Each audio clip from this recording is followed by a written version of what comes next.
Hi everyone, this is Dr. Katie from Scribenote. Today we'll be reviewing adaptive templates on mobile. So, in case you didn't remember, you cannot currently create an adaptive template on our mobile app. So you need to go to the web, make your template, and then if you're wanting to share it on mobile, this is how you do it. You're going to click on this little person in the top right hand corner. That's your account settings. And then you're going to hit View Adaptive Templates. This is the third line down. And then once you're on your templates that you have accessible, this is why you need to have them created first, you are going to hit this little share icon. And then you have a number of options. You are defaulted to the template being available to you and people invited by email.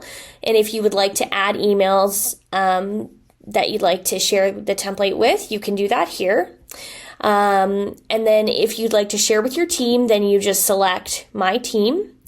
And then if you want to share with anyone with the link, you can click on the public and then the link will be copied and you can share it with anyone that you're providing the link to.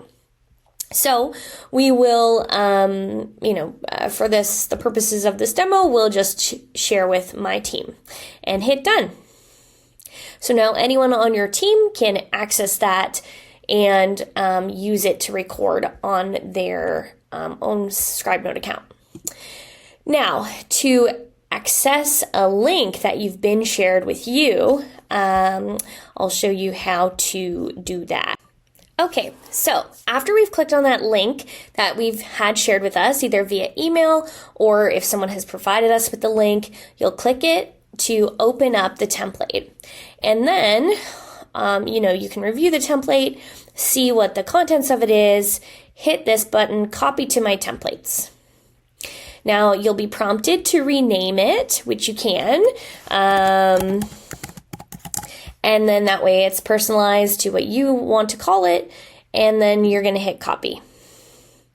And so there it is. It's ended up in the top of my defaults, and that is the new template that's been shared with me. Now, if I want to edit it, I can go on back to the web and adjust that template to my preferences. I hope that helps.